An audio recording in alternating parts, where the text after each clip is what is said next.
प्यारे बच्चों नमस्कार। मैं दिवेश कुमार। पिछले वीडियो में आपको बताया गया था ओम के नियम के बारे में। आज हम बात करेंगे अनुगमन वेग के आधार पर ओम के नियम की व्युत्पत्ति की। काफ़ी इंपॉर्टेंट टॉपिक है, 5 नंबर का आ जाता है, थोड़ा लेंदी भी है, इसलिए आप वीडियो में अंत तक बने रहिएगा। लेकिन इसमें कुछ शब्द आते हैं, कुछ परिभाषाएं आती हैं जिनके बारे में पहले आप समझ लीजिएगा। चलो देखते हैं क्या क्या आता है इसमें। देखिए, पहले सबसे पहले आता है श्रांति काल।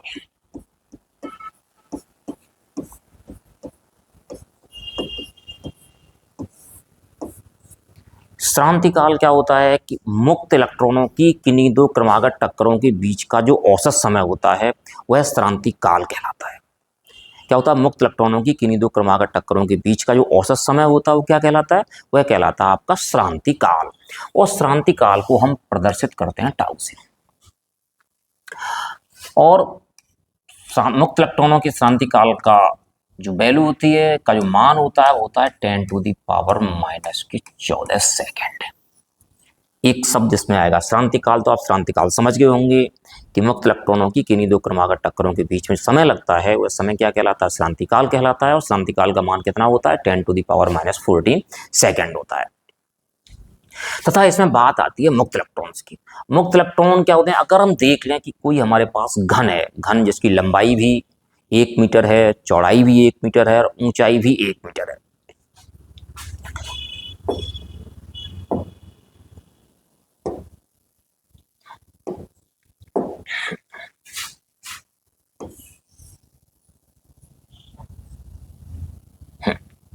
जैसे मैं ये मान लेता हूँ घन है जिसकी लंबाई 1 मीटर है, चौड़ाई 1 मीटर है और ऊंचाई भी 1 मीटर है।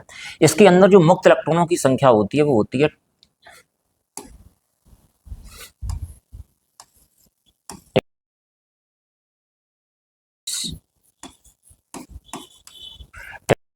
10⁻29 इलेक्ट्रॉन्स होते हैं 1 मीटर क्यूब में।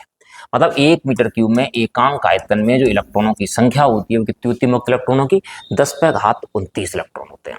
यदि कमरे की ताप पर बात की जाए तो कमरे के ताप पर जो मुक्त इलेक्ट्रॉनों का जो तापीय वेग होता है वो होता है हमारे पास 10⁵ मीटर प्रति सेकेंड। अब आप समझिएगा कि 1 मीटर क्यूब के आयतन में 10⁻29 इलेक्ट्रॉन्स 10⁵ मीटर प्रति सेकेंड के वेग से गति करते हैं। अच्छा, अगर देखा जाए तो इनकी गति कैसी होगी? इनकी गति अनियमित सी होगी। जैसे कि एक इलेक्ट्रॉन इधर चला गया, इधर चला गया, इधर चला गया, इस तरीके से इनकी गति कैसी होगी? अनियमित होगी। तो इनकी गति अनियमित होती है तो क्या होता है? एक बार इलेक्ट्रॉन इधर जाता है, एक बार इलेक्ट्रॉन इधर जाता है, एक बार इलेक्ट्रॉन इधर जाता है, एक बार इलेक्ट्रॉन इधर जाता है। तो मतलब सारे इलेक्ट्रॉन्स के लिए एक बार इस दिशा में जाएगा, एक बार क्या होगा? इसकी विपरीत दिशा में चला जाएगा, एक बार इस दिशा में जाएगा, इसके बाद क्या होगा? इसकी विपरीत दिशा में चला जाएगा। तो यहाँ से स्पष्ट होता है कि कमरे के ताप पर इलेक्ट्रॉनों का जो औसत ऊष्मीय वेग होता है, औसत ऊष्मीय वेग या फिर औसत तापीय वेग 0 होता है। तो इसको आपको नोट करना पड़ेगा। क्या है कि कमरे के ताप पर इलेक्ट्रॉनों का औसत ऊष्मीय वेग या औसत तापीय वेग क्या होता है? 0 होता है। अगर मान लेता हूँ पहले इलेक्ट्रॉन का ऊष्मीय वेग U1 है, दूसरे का U2 है, तीसरे का U3 है, चौथे का U4 है और nवें इलेक्ट्रॉन का हमारे पास कितना n है। इसका औसत निकाला जाए, एवरेज निकाला जाए तो ये कितना निकल के आएगा?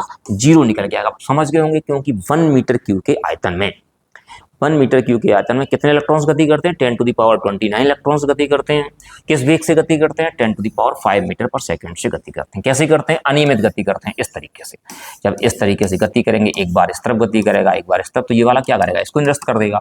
इस तरफ वाला क्या करेगा? इस तरफ वाले को निरस्त कर देगा। तो इससे स्पष्ट हो जाता है कि कमरे के ताप पर इलेक्ट्रॉनों का जो औसत ऊष्मीय वेग होता है वो कितना होता है? हमारे पास 0 होता है। चलो अब बात करते हैं डेरिवेशन की कि अनुगमन वेग के आधार पर ओम के नियम की व्युत्पत्ति की। इसमें क्या है कि माना एक चालक तार है हमारे पास, कौन सा है? PQ है।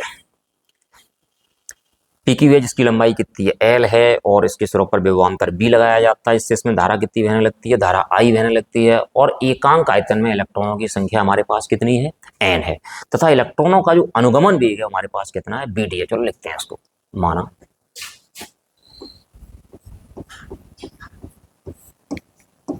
एक चालक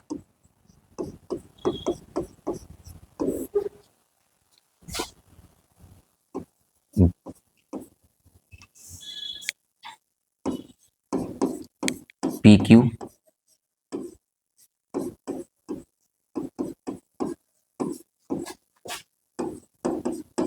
जिसकी लंबाई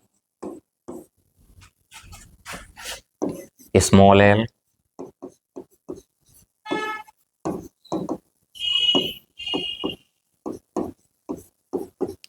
अनुप्रस्थ काट का क्षेत्रफल कैपिटल ए है।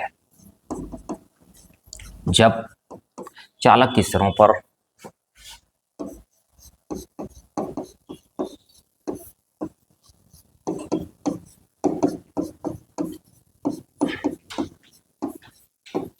विभवांतर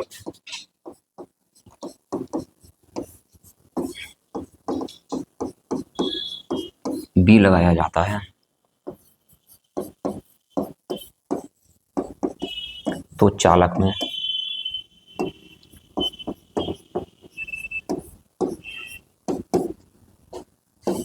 आई धारा प्रवाहित होने लगती है।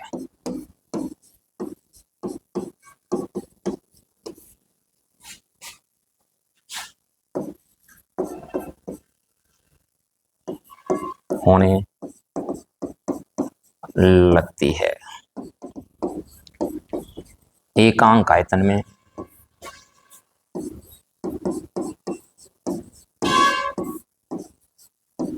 इलेक्ट्रॉनों की संख्या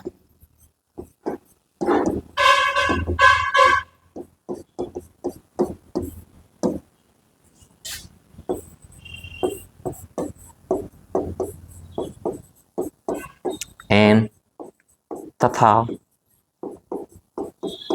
इलेक्ट्रॉनों का अनुगमन वेग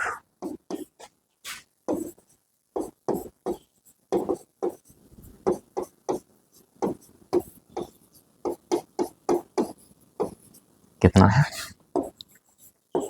BD है। प्रवाहित धारा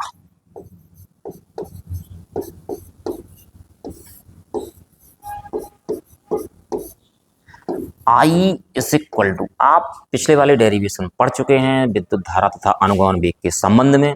I इज इक्वल टू हमारे पास क्या होता है? I इज इक्वल टू होता NEA/BD।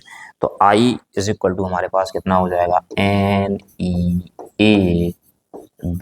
N हमारे पास एकांक आयतन में इलेक्ट्रॉनों की संख्या है, E इलेक्ट्रॉन का चार्ज है, A अनुप्रस्थ काट का क्षेत्रफल है और BD हमारे पास क्या है? अनुगमन वेग है। हमने इसको इक्वेशन नंबर कौन सा बना दिया? इक्वेशन नंबर हमने बना दिया फर्स्ट। चूंकि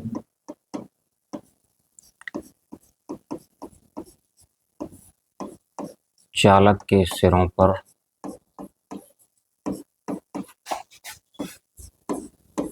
विभवांतर V B और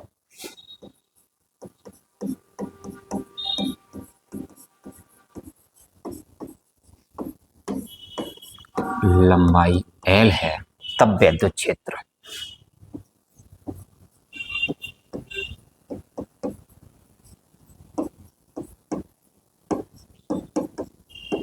E इज इक्वल टू आपने पढ़ा है, E is equal to B/D पढ़ा है। यहाँ B के स्थान पे तो B रहेगा, लेकिन D के स्थान पे क्या हो जाएगा? D के स्थान पे आ जाएगा, इधर देखिएगा, D के स्थान पे आ जाएगा ये इसकी चालक की लंबाई। तो E इज इक्वल टू हमारे पास हो जाएगा V/L। एक इलेक्ट्रॉन पर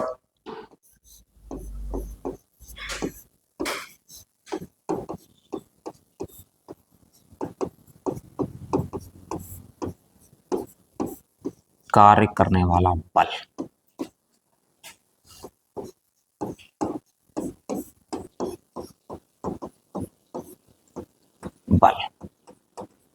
F इज इक्वल टू हमारे पास क्या होता है? F इज इक्वल टू हमारे पास QE होता है। जहां Q आवेश होता है, E हमारे पास क्या होता है? विद्युत क्षेत्र होता है। लेकिन यहाँ पे हमारे पास Q के स्थान पे क्या है? किसका आवेश काम करेगा? यहाँ पर Q के स्थान पे आवेश काम करेगा इलेक्ट्रॉन का, और इलेक्ट्रॉन का आवेश क्या होता है? स्मॉल e होता है। तो F is equal to E। क्या करेंगे? कैपिटल E का मान रख देंगे। E का मान रखने पर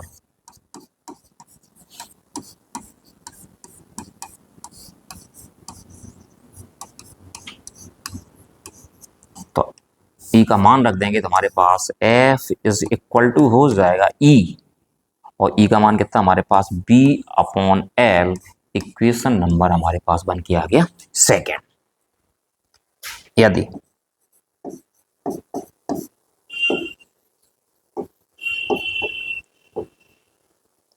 इलेक्ट्रॉन का द्रव्यमान स्मॉल m और त्वरण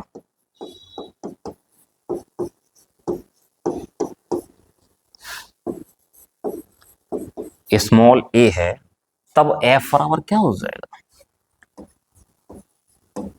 तब F इज इक्वल टू हमारे पास हो जाएगा ma। आपने ये पढ़ा है, ये हमने मान लिया इक्वेशन नंबर हमारे पास क्या रहा? थर्ड।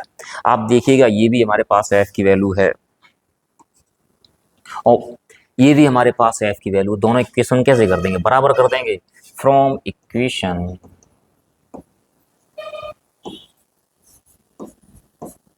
सेकेंड एंड थर्ड, तो हमारे पास m a is equal to e v upon l, तो ए इज इक्वल टू हमारे पास हो गया e v upon m L.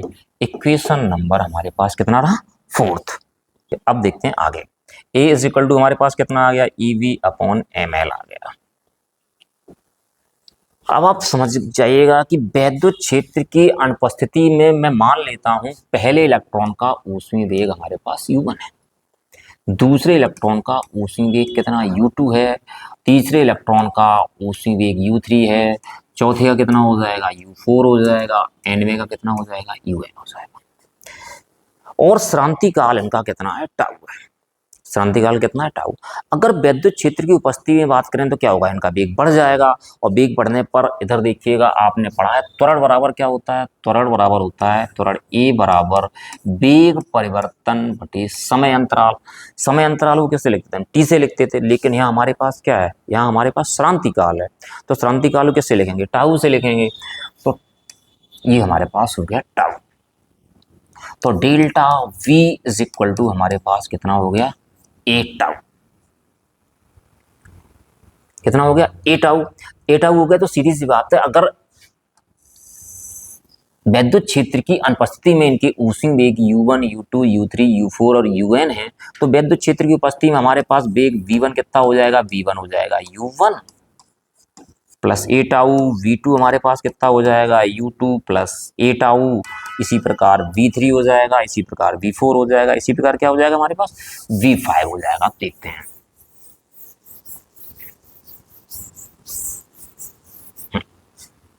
यदि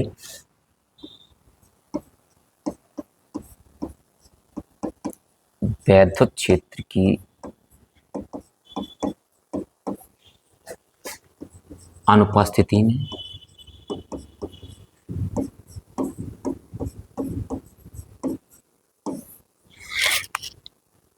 मुक्त इलेक्ट्रॉनों की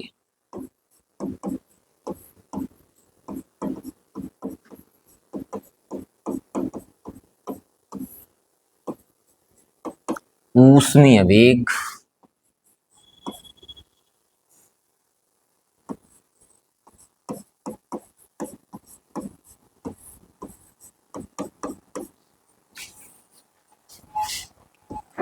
क्रम से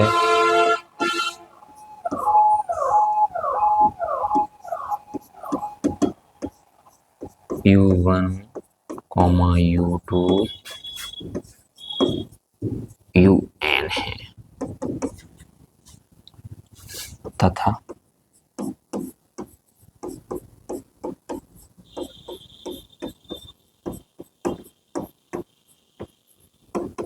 श्रांति काल टाउ है। तब A इज इक्वल टू हमारे पास क्या हो जाएगा? डेल्टा V अपॉन टाउ हो जाएगा। तो delta V is equal to हमारे पास कितना हो जाएगा? A tau.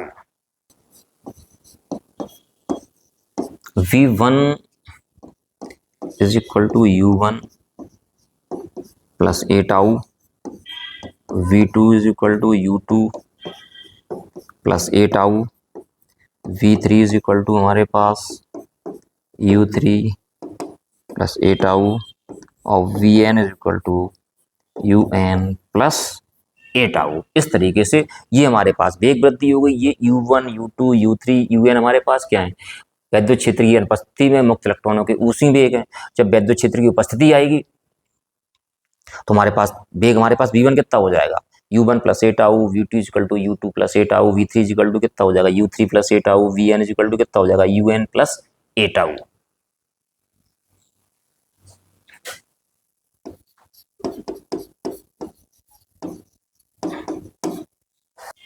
तो हमारे पास औसत वेग ही क्या होगा, औसत वेग अनुगमन वेग होगा। तो औसत वेग ब्रैकेट में अनुगमन वेग,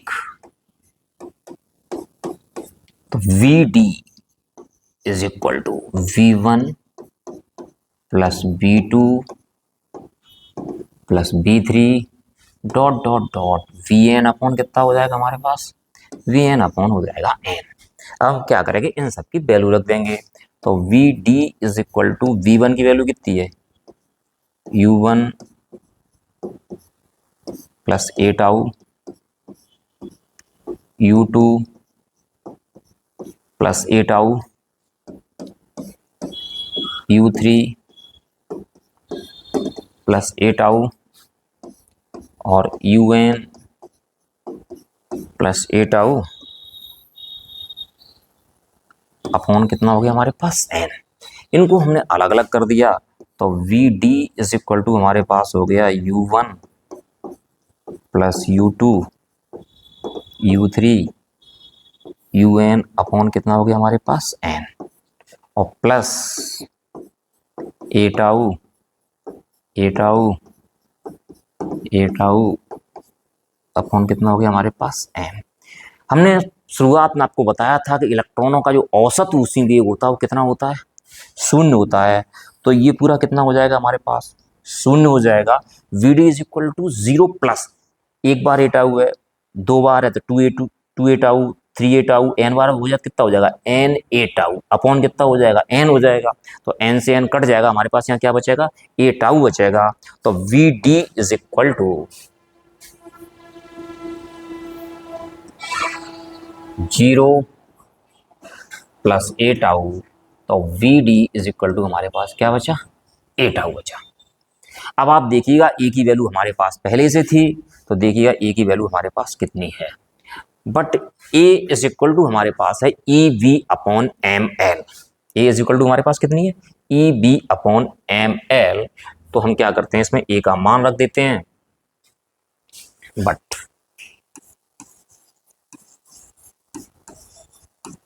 ए इज इक्वल टू हमारे पास क्या है, EV अपॉन ML। तो ए का मान रखने पर, ए का मान रखने पर इसमें आप ए का मान रख देंगे तो हमारे पास VD इज इक्वल टू हो जाएगा EV अपॉन ML और इंटू कितना हो जाएगा हमारे पास टाउ। इक्वेशन नंबर हम इसको बना देते हैं, जो हमारे पास इक्वेशन नंबर हो जाएगा 5। इक्वेशन नंबर कौन सा हो गया हमारे पास, इक्वेशन नंबर हो गया 5। I इज इक्वल टू हमारे पास क्या है, NEAVD। इसमें हम किसका मान रख देंगे, इसमें हम BD का मान रख देंगे। तो I is equal to NEA और VD की वैल्यू हमारे पास कितनी हो गई, EV अपॉन ML। हम क्या करते हैं, B को इस तरफ ले आते हैं, इधर B हमारे पास किस में है, गुणा में है, इस तरफ किस में आ जाएगा, भाग में आ जाएगा। तो हमारे पास यहाँ बचता है I upon V is equal to N E square A और यहाँ पे टाउ और बच गया था, NE square A tau upon हमारे पास क्या बचता है ML। I अपॉन बी, इसको हम पलट देते हैं तो V अपॉन I कर देते हैं, तो V upon I is equal to हमारे पास हो जाएगा ML upon NE square A tau, but v upon I is equal to हमारे पास क्या होता है, r होता है, r इज इक्वल टू हमारे पास हो जाएगा M L upon N E square A tau, v upon I बराबर r हमारे पास क्या होता है, नियतांक होता है। यही हमारे पास क्या है, यही हमारे पास ओम का नियम है। तो प्रस्तुत हमारे पास कितना निकल के आ गया, r is equal to M L upon N E square A tau. उम्मीद है कि आप लोगों को ये डेरिवेशन समझ में आ गया होगा। यदि डेरिवेशन आपकी समझ में आ गया हो तो आप चैनल को सब्सक्राइब कर दें, वीडियो को लाइक कर दें, साथियों के साथ शेयर कर दें। धन्यवाद।